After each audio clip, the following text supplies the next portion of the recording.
Pivot by Jenny Blake. This summary is brought to you by Hook My Book. In the new economy, it's important to be able to pivot and change your career path frequently in order to stay up to date and successful. Pivoting involves doubling down on your existing strengths and interests and moving in a new, related direction, instead of looking so far outside of yourself for answers that you skip over your hard-won expertise and experience. Jenny Blake's book, Pivot: How to Change Your Career in the New Economy, will teach you how to do this. Job security is an antiquated idea, a luxury most people today do not enjoy. As jobs change and technology advances, many workers are becoming engaged or actively disengaged from their jobs. Corporate loyalty has given way to uncertainty and many smaller companies have replaced larger ones. However, there is potential for growth and excitement as we transition into a project-based economy. The author discusses how people can use their strengths to pivot their careers. Pivoting means changing your strategy without changing your vision, and it can be helpful in times of failure. The author provides a framework for pivoting, and she believes that it is an important skill to have in order to succeed in your career. Career changes nowadays are not linear and predictable like they were in the past. They are more modular and customizable, like smartphones. After we finish our schooling and grow up, we have to download different apps to help us find our career paths. However, there are still some fears that we have about making career changes. We fear that if we make a mistake, we will lose our homes or be unemployed. We also fear that we will become unhappy with our career choice. However, the author says that it is natural to fear change when we know that we are losing something. We also fear change for irrational reasons, such as anticipating the worst-case scenario. The author recommends that we learn to see the new career change landscape as normal and expected. This way, we will not suffer twice and will be able to enjoy the process of making a career change. Steve Jobs said in his 2005 Stanford commencement speech that, "You can't connect the dots looking forward, you can only connect them looking backwards." The days of mapping an entire career path are over. You do not have to specify the details of your life 5 moves or 5 years out. Consider what you were doing 5 years ago. Did you have any idea where you would be today? The challenge now is to be present. Pivoters are either inactive, reactive, proactive or innovative. When someone is in inactive mode, they are not doing anything and they are paralyzed by fear, uncertainty, and self-doubt. When someone is in reactive mode, they are mimicking other people's models of success without originality. When someone is in proactive mode, they are looking for new projects and actively learning new skills. When someone is in innovative mode, they are also tapping into their unique strengths and are focused on purpose-driven work. Impactors thrive in situations where they are able to be proactive and innovative.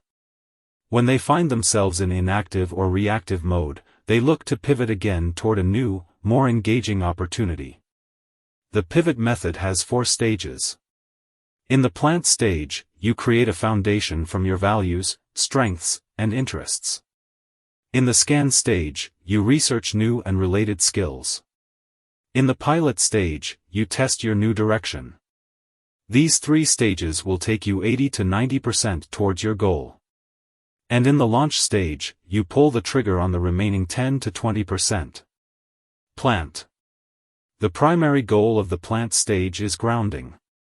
Rather than aimlessly searching out there or building from scratch, the most successful pivots start from a strong foundation of your core values, a clear understanding of your strengths and interests, and a compelling vision for the future. When you're searching for a place to stay on Airbnb, you might look at criteria such as price, location, size, and amenities. However, your dream room might be someone else's nightmare because your values might be different from theirs. Values are rules of thumb for what makes you most fulfilled, and they can change over time. Tyranny of how. Some people try to solve all of the hows before they figure out what their vision is.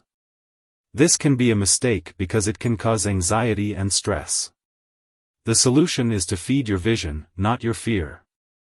People may feel stuck because their vision is too distant or vague. However, if someone starts somewhere, they can begin to craft a vision.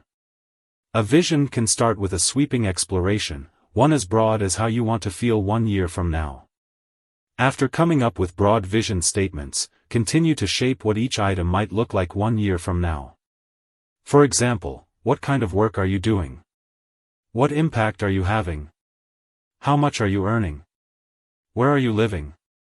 What are your health routines? Who are you surrounded by? How do you feel? Find your zone of genius. The zone of incompetence is made up of tasks you are not very good at. The zone of competence is tasks you are competent at, but others can do them just as well. The zone of excellence is tasks you do really well and can make a living from.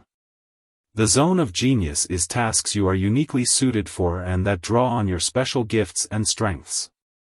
To find your zone of genius, you need to focus on your innate talents and purpose. Be financially secure before pivot. People used to think that quitting their job and working from a beach was the best way to go about starting an online business, but now that people have actually tried it, they realize that it's not as easy as it sounds. In order to succeed in this type of business, you need to have a lot of financial stability, because you're going to be dealing with a lot of change. If you don't have a backup plan, you might end up losing a lot of money. Side hustles are projects you do on the side, outside of your regular job. They can be things like freelancing, running your own business, or doing something you enjoy.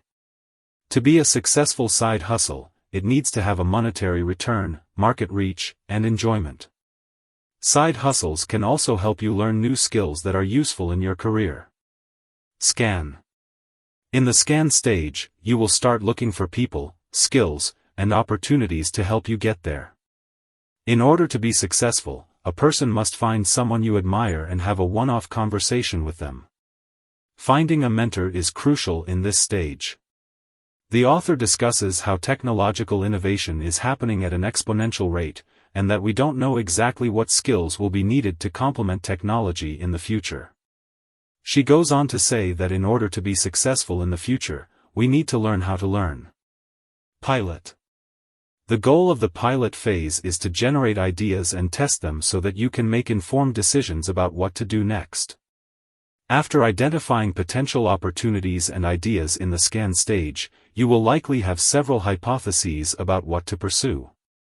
Instead of betting big on anyone, it is best to pilot, reduce risk by conducting small tests, then expand upon what is working to launch in the most promising direction.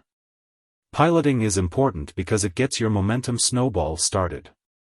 Small pilots will help you get unstuck, without the pressure of having to figure out all the answers up front.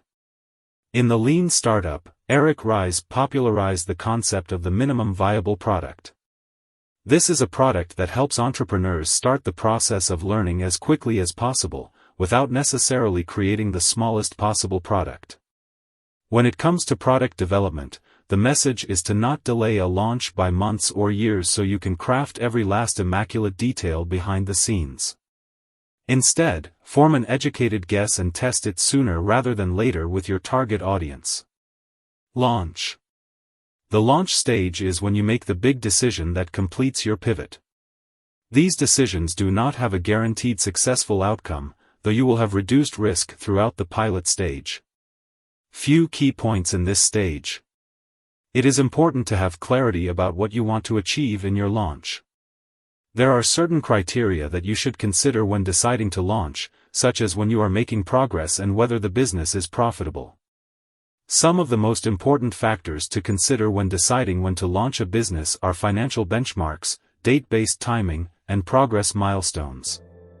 Finally, remember, our gut instincts are a source of warning that something is not right. They can be confusing and disorienting, but if you listen to them, they will usually deliver an important message. Our gut brain is a fascinating intelligence resource, and when we pay attention to it, it can help us make better decisions. End of the summary. Thanks for listening.